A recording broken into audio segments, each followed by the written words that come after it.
법원에 훈계한 조국 전 법무부 장관이 매주 금요일에 재판을 받고 있죠. 오늘 오전에도 물론 직권남용 권리행사 방해 등 혐의 4차 공판에 출석을 했습니다. 출석하면서 이런 얘기를 했더군요.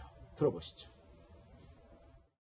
검찰의 권한 남용을 통제하는 장치는 미미합니다.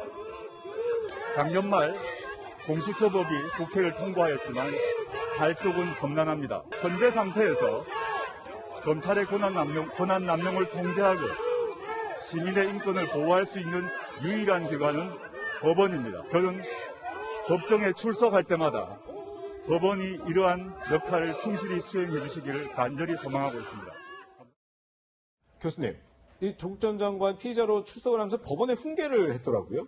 법원에 재판을 받는 입장에서 좀 피해자가 말씀하시는 걸로서는 조금은 실세 같은데요. 예. 어쨌든 본인이 지금 뭐 재판을 받는 입장에서 재판이 성실하게 임한다고 하면서 한편으로는 저렇게 대외적인 어떤 목소리를 내는 거는 전직 법무부 장관이면서 동시에 피해자인 입장 아니겠습니까? 좀 자중할 필요가 있지 않나 싶은데요. 네.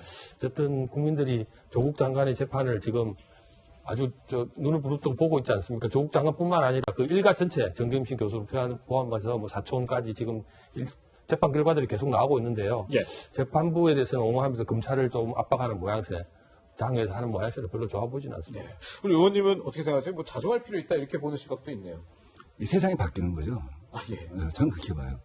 과거의 시각으로 보면 어떻게 법원에 출두하는 네.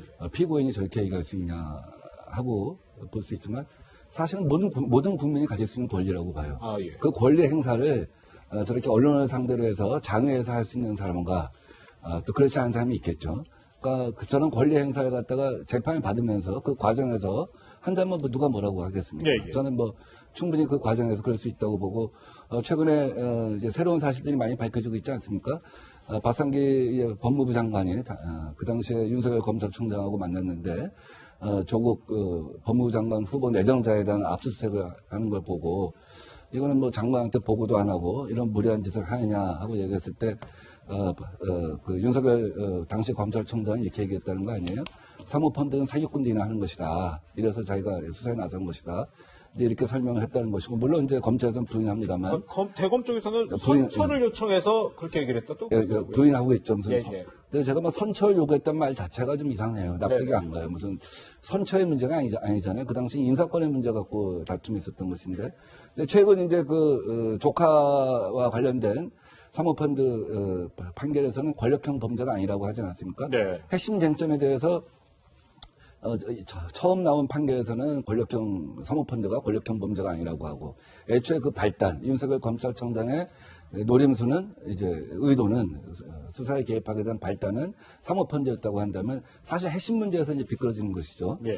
그런 문제에서 어떻게 보면 조국 전 장관 입장에서는 자기 자신이 갖고 있는 부당함에 대해서 설명한 것이라고 봅니다. 네.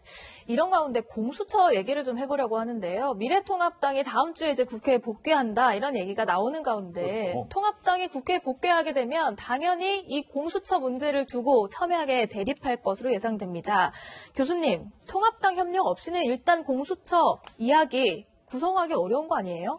어쨌든 지금 법률로서는 공수처를 추천할 때 야당 몫이 추천목이 있어야 되고 그 중에 이제 대통령이 이제 임명하는 것이겠죠. 네. 근데 지금 야당이 복귀하지 않으니까 여당인 그 이해찬 대표는 법을 바꿔서라도 라고 공수처장 빨리 임명해야 된다 이런 식으로 얘기했기 때문에 네. 그리고 법을 바꿀 수도 있습니다. 지금 사실은 이런 어서수별로 보면은 그런 측면에서는 또 국회가 공수처 문제로 또다시 한번 충돌하지 않을까 걱정은 되는데요. 저는 공수처가 뭐고 빨리 할 거는 해야 되겠지만 어쨌든 국회는 민생을 챙기는 자세로 돌아가야 된다. 지금 민생이 어렵습니다. 사실 부동산 문제도 아까 다뤘지만 부동산 문제뿐만 아니라 뭐 재난지원금이라든지 이런 산적한 추경이 또 통과됐지 않습니까? 이런 것들 차원에서는 좀 공수처 문제 이런 것도 야당이든 여당이든 어쨌든 하기로 했으니까 하되 어쨌든 충돌 없이 잘 협치의 차원에서 좀 했으면 좋겠다라는 바람이 있습니다. 네, 그러면 통합당이 참여를 안 하면 시간 관계에서 좀 짧게 여쭤볼게요. 민주당이 법 개정까지 해서 단독으로 공수처장 임명하는 절차 밟는 게 괜찮을까요?